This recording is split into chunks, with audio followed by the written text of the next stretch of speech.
سلام تخطيتي سي ام اكسترا شو لتوزيع سبورت حزنا لكم قريبنا لنا سناي مكتتال.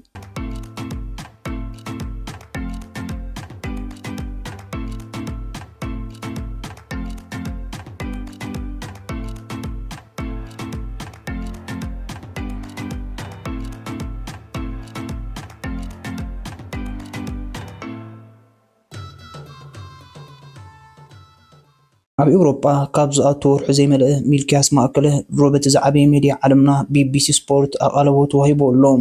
ቢቢሲ ስፖርት እቲ ካልእ ቢንያም ግርማይ ድዩ ኢሉ ኣብ ዓምዱ ዘስፍሮ ዝርዝራዊ ድሕረ ባይታ ቢንያም ግርማይ ብልክዕ ኣብዚ ደረጃ ዓድሚ ሚልክያስ ከሎ ማለት ወዲ 19 ዓመት እንከሎ ዝነበሮ መጠን ናይ ምዝወራ ሓይሊ ምስ ናይ ሚልክያስ ነፃፂርና ማዕረ ኮይኑ ረኺብናያ ብምባል እዚ ውልዶ ተቐዳዳማይ ኣብ ታሪክ ብሽክለታ ዓለምና ሓድሽ ምዕራፍ ክኸፍት ዘለዎም ተኽእሎ ልዑል ምዃኑ ተንቲኖም። ሚልክያስ ማእከለ እግሩ ከኣተዎ ምስ ጀርመናዊት ክለብ ባይክ ተጠርኒፉ ኣብ ቱርኪ ዙር መርሲ ኣብ ዘካየደ ውድድር ተዓዋቲ ናይ መወዳእታ መድረክ እቲ ውድድር ክኸውን ብምብቅዑ ኣብ ቀልቡ ማሕበረሰብ ስፖርት ዓለምና ስሒቡሎም። ልዕሊ ኩሉ ነታት ጋንታን ጋዜጠኛታት ስፖርት ዓለምናን ዝመሰጠ ጉዳይ ድማ ሙሉእ ኣካላዊ ቁመንኡ ናይ ምዝዋር ፔዳል ዓቕሙን ርእሰ ምትእምማኑን ከምኡውን ጎናዊ ምልክት ቋንቋ እንግሊዝኛ እዩ። ሚልክያስ ማእከለ ንዕኡ ትበቅዕ ኣብ ደረጃ ወርልድ ቱር ዘላ ፕሮፌሽናል ክለብ ምስ ዝረክብ ኣብ ቱር ዲ ፍራንስ ተሳቲፉ ብጫ ማልያ ከምፅእ ዝኽእል ቱርኑዕ ተቐዳዳማ እዩ። እዛ ብጫ ማልያ ድማ ሚልክያስ እንተዘይ ኣምፂእዋ እዚ ሎሚ ናብ ኣክላዊ መሰልጠኒ ማእከሉ ኢሳኢ ፈረንሳ ተፀንቢሩ ዘሎ ወዲ 17 ዓመት ኬቨን ተክለማርያም ከምፅኣ እዩ። በቲ ኢልካ በቲ ደረጃ ዓበይቲ ብሽክለታ ሃገርና ኤርትራ ብደቂ ተባዕትዮ ይኹን ደቂ ኣንስትዮ ብዓበይቲ ገዳይም ፕሮፌሽናላት ይኹን ተካእቲ ውሎ ተቐዳደምቲ ንቕድሚት ይውንጨብ ምህላው ዘጠራጥር የለን። ቢቢሲ ብዛዕባ ሚልክያስ ዝፀሓፈቶ ኣብ ዝስዑብ መደባትና ክነቕርበልኩም ምዃንና ቃልና ኣቶም። እዚ ከምዚ ኢሉ እንከሎ ኣብ ዩሲኣይ ዝርከቡ ኤርትራውያን ተቐዳደምቲ ልምዳቶም ጀሚሮም ዝሓለፈ መዓልታት ናብ ኣገራዊ መሰልጠኒ ማእከል ብሽክለታ ዩሲኣይ ዘምርሑ ኤርትራውያን ተቐዳደምቲ ልምዳቶም ኣብ ፈረንሳ ጀሚሮም። ክቡራት ተኸታተልቲ ሲኤም ኤክስትራ ሾው ካብ ዝቐፂልና ንምልሶን ሬምኮ ኢቬኖፖል ናብ ተወዳዳሪ ውድድራትን ኣንጻር ቢንያም ግርማይን ዘካይዶ ናይ ፈለማ ውድድሩና መልኪትና ዝደለናዮ ሓፂር ትሕዝቶ ከነቕርበልኩም ኢና። ምሳና ፅንሑ። ኣብ 12 ጥቅምቲ 2024 ቤልጅማዊ ሬምኮ ኢቬኖፖል ኣብ መወዳእታ ናይ ሚኒመንት ውድድር ናይቲ ዓመት ኤል ላምባርዲያ ነታዴ ፖጋቻር ስዒቡ ካልኣይ ተርታ ብምሓዝ ኣብ ፖዲየም ደይቡ። ካብታ ምሸቲኣ ድማ ኣብታ ዓወት ብሉፅ ታሪካት ቅድም ብሽክለታ ዝሃነፀ ኢቬኖፖል ኣብ 2025 ተኣምራታዊት ዓመት ክሕልፍ ተገሚቱ። ኣፍቀርቲ ቅድም ብሽክለታ ንሬምኮ ኢቬኖፖል ኣብ ኩርሻ ብሽክለታ ተዘዊሩ ዝረኣየሉ ናይ መወዳእታ ግዜ ቅድሚ 188 መዓልታት እዩ።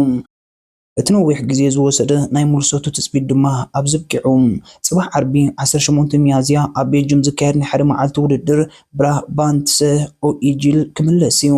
መምላስ ሬምኮ ኢቬኖፖል ሓደ ካብቶም ኣብ 2025 ኣብ ቅድም ብሽክለታ ትፅቢት ክግበረሎም ዝፀንሐ ህሞታት እዮም።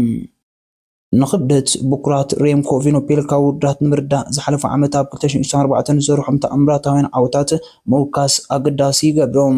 ዝሓለፈ ዓመት ኣብ ዙር ፈረንሳ ኣብ በኩሪ ስታፊኡ ኣብ ናይ ግዜ ሳልሳይ ተርታ ብምሓዝ ነቶም ኢቬኖፖል ኣብ ናይ ጂሲ ውድድራት ብሓፈሻ ኣብ ቱር ዲ ፍራንስ ድማ ክምልከት ዓቕሚ ይሓፅሮ ዝብሉ ዝነበሩ ወገናት ክልተ ሰባት ዛሪቦም። ኢቬኖፖል ኣብ 2022 ንቮልታ እስጳኛ ተዓዊትሉ ኣብ ሰዓበት ዓመት ማለት ኣብ 2023 ክብሩ ንምዕቃብ ናብ ቮልታ ኣብ ዝኣተወሉ ዳርጋ ከም እንተደርቢዩ እናተባህለ ካብ ሓቂ ዝረሓቐ ኣይኮነን። ኣባላት ቪሴፕኮስ ዮናስ ቪንጋርድን ፕሪሞዝ ሮግሊችን ነቲ ፖዲየም ብሒቶሞም። ኢቬኖፖል ኣብ 2023 ኣብ ቮልታ እስጳኛ ዝኸሰሮ ዓወት መንገዲ ቡጭ ደረጃ ዙር ፈረንሳ ንምክሓስ እዩ። ኣብ 2024 ንፈለማ ግዜ ኣብቲ ውድድር ክሳተፍ ወሲኑ ኣብቲ ውድድር ኣብ ናይ ግዜ ሳልሳይ ተርታ ክሕዝን ከሎ ኣብ ናይ መድረክ ዓወት ንብሉፅ መንእሰይ ተቐዳዳማይ ትዋሃብ ፃዕዳ ማልያ ብሉፅ መንእሰይ ድማ ተዓዊቱላ። ኣብቲ ውድድር ዘርኣዮ ድማ ሓደ ካብቶም ናይ ጂሲ ውድድራት ግራንድ ቱራት ክወዳደር ዝኽእል ዓቕሚ ዘጥረየ ተቐዳዳማይ ምዃኑ ኣመስኪሩ። ንኣፍቀርቲ ቅድም ብሽክለታ እውን ነቲ ኣብ ዝሓለፈ 5 ዓመታት በቅልስ ቬንጋርድን ፖጋቻርን ተባሒቱ ዝፀንሐ መድረክ ዙር ፈረንሳ ኣብ ቅርባ ግዜ ኢቬኖፖል ዝበሃል ሳልሳይ ተቐዳዳማይ ክሕወሶም ምዃኑ ኣንፈት ሂቡ። ድሕሪ ዙር ፈረንሳ ዝመፀ ውድድር እንተነይሩ እቲ ብኢቬኖፖል ታሪክ ዝተሰርሐሉ ውድድር ኦሎምፒክ እዩ። ኢቬኖፖል ኣብቲ ውድድር ኣብ ክልቲኡ ማለት ንናይ ፅርግያን ናይ ውልቅን ናይ ግዜ ውድድራትን ቀዳማይ ኮይኑ ብምዕዋት ኣብ ታሪክ ብሽክለታ እቲ ቀዳማይ ነዚ ታሪክ ዝበፅሐ ተቐዳዳማይ ኮይኑ ኣብቲ ናይ ፅርግያ ውድድር ኦሎምፒክ ታዴ ፖጋቻር እንተኾነ ንኢቬኖፖል ክረትዕ ምስ ተፀገመ ነይሩ ዝብሉ ወገናት ብዙሓት እዮም። ኣብ ወርሒ መስከረም ኣብ ዙርያ ካብ ዝተኻየደ ቻምፒዮን ዓለም እውን ዝቐልጠፈ ተቐዳዳማይ ዓለም ብምዃኑ ክብሩ ዓቂቡ ኣብ ኤል ሎምባርዲያ ዝሓዞ ካልኣይ ተርታ ድማ ዝሓለፈ ዓመት ዘካየዶ ናይ መወዳእታ ፀወትኡ ዝነበረት እያ። ክለብ እውን ኤቨኖፔልን ድማ ብውልቁ ን2025 ብኣግኡ ከዳለወላ ክሕደሱላን ኣቐዲሞም ምድላዋቶም ክጅምሩ መደባት ሓንፂፆም። ኤቨኖፔል ኣብ ወርሒ ታሕሳስ ምድላዋት እንከሎ ምስ ናይ ፖስታ መኪና ብምግጫው ካብ ሂወቱ ኣስጋእ ዝነበረ ሓደጋ ብሂወቱ እኳ እንተተረፈ ካብ ምድላዋቱ ክበኩር ግን ተቐሲቡ እዩ። ደገፍቲ ድማ ንናይ ፅግያ ናይ ሞኒመንት ናይ ክላሲክ ውዳት ብዘይ ኤቨኖፔል እዮም ሓሊፎሞ። ኤቨኖፔል ቅድሚ ምግጫው ሓንፂፁ ኣብ ዝነበረ ካላንደሩ ኪኖ ናይ ሞኒመንት ናይ ክላሲክ ውዳት ምስታዴ ፖጋቻ ንዘለዎ ጋግ ንምፅባብ ጂሮን ቱሩን ክዝውር እዩ ኣብ መደባቱ ኣስፊርዎም። ኤቨኖፔል ድሕሪ 188 መዓልታት ናብ ውድራት ኣብ ዝመለሰሉ ዘሎ ዓለም ቅድም ብሽክለታ ነቲ ናይ መፃእ ንጉስ ሓንጎፋይ ኢላ ክትቅበሎ ትሸባሸብ ኣላ። ኤቨኖፔል ካብ ቅድም ብሽክለታ ድሕሪ ምላዩ ኣብቲ ዓውዲ እንታይ ኣጋጢሙ? ብሪጣንያዊ ማርካ ቫንዲች ነቲ ናይ ኩሉ ግዜ ሕልሙ ዝነበረ ናይ ኩሉ ግዜ ዝለዓለ ዕዉት መድረኻት ዙር ፈረንሳ ድሕሪ ምዃኑ ካብ ንኽልተ ዕቁራት ዝሰርሓሉ ዓውዲ ሓንሳብን ንሓዋሩን ካብ ኩርሻ ብሽክለታ ወሪዱ። ማቲው ቫንደርፑል ኣብ ወርሒ መጋቢት ንሻውዓይ ግዜ ቻምፒዮን ዓለም ናይ ሳይክል ክሮስ ዘውዲ ደፊኡ። ብሪጣንያዊ ቶማስ ፒድኮክ ካብቲ ሓደ እዋን ንቅድም ብሽክለታ ብሒታቶ ዝነበረት ጋንታ ኢኔስ ወፂኡ ናብ ኪውሰር 6.5 ተፀምቢሩ። ፒድኮክ ካብ ዝሓድሮ ጥሙሕ ናይ ለውጢ ድሌት መሃየኡ ቀኒሱ ካብ ናይ ወሉድ ቱር ጋንታ ወሪዱ ናይ ፕሮቲም ጋንታ ተፀምቢሩ። ፒድኮክ ዝወስዶ ውሳነ ድማ ነቲ ብሪጣንያዊ ፅቡቅ ፋል ገይሩሉ ነዛ ናይ ውድድር ዓመት ብፅቡቅ ጀሚርዋ። ቀፂሎም ኤቨኖፔል ገና ናይ ተሃድሶ ግዜ እንከሎ ኣፍቀርቲ ቅድም ብሽክለታ ብፍሉይ ስምዒት ዘርዌላ ሞንጎ ታዴ ፖጋቻን ማቲው ቫንደርፑል ተኻይደ ናይ ፅድያ ናይ ሞኒመንት ውድድራት ተበኺሎም። ኣብ ሚላን ሳን ሪሞ ቫንደርፑል ንፖጋቻር ረቲዑ ፖጋቻር ኣብ ዙር ፋልንደርስ ሕንኡ ፈዲዩ።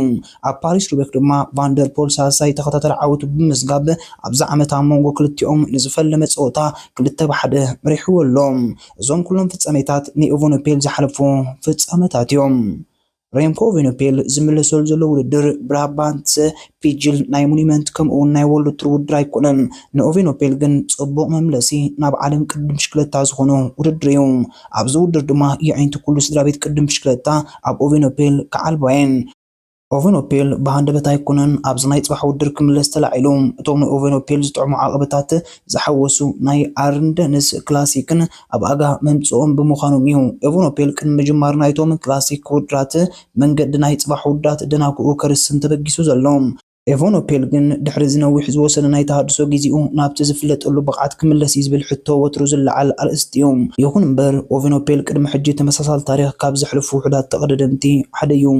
ኤቨኖፔል ኣብ ሚያዝያ ናይ ዝሓለፈ ዓመት ኣብ ባሲኪዮ ካንትሪ ክሳብ ናይ መንኩብ መስፈርትን መንቃዕ መሰንገለን ዝሰዓበሉ ማህረምቲ ይውፅሩ። ክሳብ ወርሒ ሰነ እውን ኣብ ናይ ተሃድሶ ግዚኡ ይሕሊፉ ኣብቲ ተቐዳደምቲ ንመዳለዊ ዙር ፈረንሳ ዝመርፅዎ ክራይተሪም ዶፊን ናብ ውድድራት ተመሊሱ። ኤቨኖፔል ኣብቲ ካብ ማህረምቲ ድሕሪ ምምላሱ ዘካየዶ ፋልማይ ውድድር ኣብ ናይ ውሉድ ግዜ ሻውዓይ ተርታ ክሕዝ እኳ እንተኽኣለ ሓንሳብ ግን ናይ መድረኽ ዓወታ መዝጊቡ እዩ። ኣስዒቡ ከምቲ ኣብ ላዕሊ ዝገለፅናዮ ኣብ በኩሪ ስታፊኡ ኣብ ዙር ፈረንሳ ካልኣይ ተርታ ክሕዝ እንከሎ ኣብ ቻምፒዮን ዓለም ክብሩ ክዕቅድ እንከሎ ኣብ ኦሎምፒክ ፓሪስ ድማ 2 ወርቂ መዳልያ ኣቲሩ።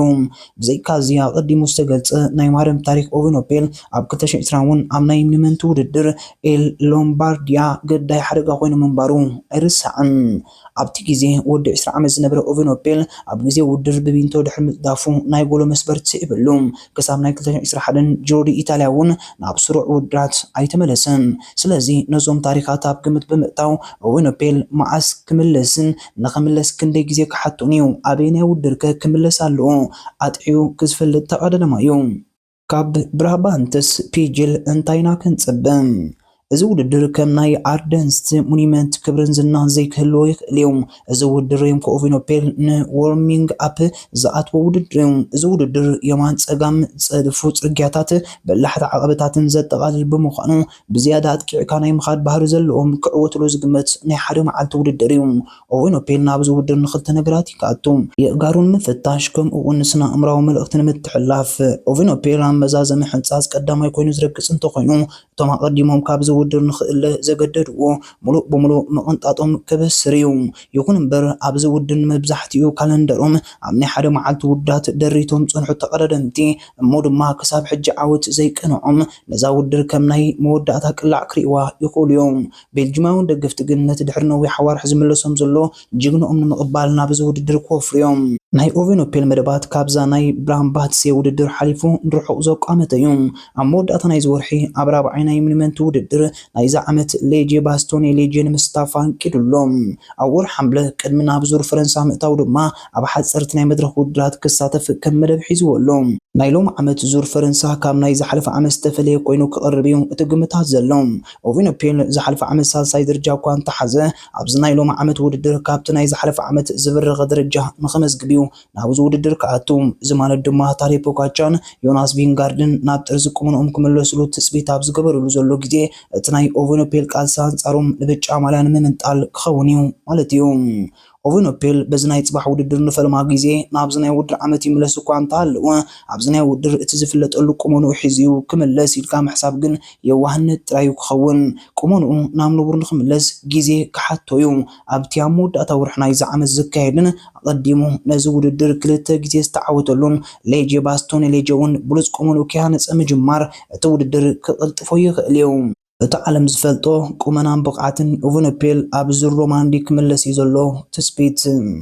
በአብዚ ናይ ጽባሕ ውድድር ራባንት ስፒጅል እቲ በኹር ናይዚ ዓመት ናይ መድረኽ ዓወት ንኸመዝግብ ኣብ ሓያል ፃዓር ዝርከብ ኤርትራዊ ቢንያም ግርማይ ንፈልማ ግዚኡ ኣብዚ ውድድር ክሳተፍ እዩ። ካብ ቢንያም ግርማይ ሮምኮ ኦቬኖፔልን በተወሳኺ ኣብዚ ውድድር ከም ቤልጅማዊ ወንቱ ቫን ኣርት ብሪጣናዊ ቶማስ ፒድኮክ አሜሪካዊ ኔልሰን ፓውሎስ ኢኳዶራዊ ጆናታን ናርቫኤዝ ኢጣልያዊ ማቴዎ ትሬንቲን ቤልጅማዊ ቲኤስ ቤኖት ፖርቱጋላዊ አንቶኒዮ ሙርጋውዶ ሆላንዳዊ ቲም ዊለንስ ፍሎሪያን ቨርመርቸንዝ ስሞም ሱመያት ተቐዳደምቲ ክሳተፉ እዮም። ኣብዚ ሎም ዓመት መበል 5 ግዜ ዝካየድ እዚ ውድድር ተቐዳደምቲ 162.6 ኪሎ ሜትር ዝርሕቀታ ውድድር ክሽፍኑ እዮም። ኣብዛ ናይ ሓደ መዓልቲ ውድድር ቀዳማይ ኮይኑ ሕንፃፅ ዝረገፀ ተቐዳዳማይ 290 ነጥቢ ኣታዊ ክገብር እዩ። ኣብ 2018 ቤልጅማዊ ቲም ዊለንስ ኣብ 2019 ሆላንዳዊ ማቲው ቫን ደር ፑል ኣብ 2020 ፈረንሳዊ ጁሊያን አላፍሊፕ ኣብ 2021 ብሪጣናዊ ቶማስ ፒድኮክ ኣብ 2022 አሜሪካዊ ማግናስ ሼፊልድ ኣብ 2023 ፈረንሳዊ ጎዶን ዶሪያን ዝሓለፈ ዓመት ድማ ፈረንሳዊ ቤኖት ኮንሶፍሮይ ዕውታት ናይዚ ውድድር ነይሮም። ነዛ ቻነልና ሓደሽቲ ዝኾንኩም ላይክ ሼር ሳብስክራይብ ብምግባር ተኻፈልቲ ዜናታት ስፖርት ክትኮኑ ብኽብሪ ንዕድም።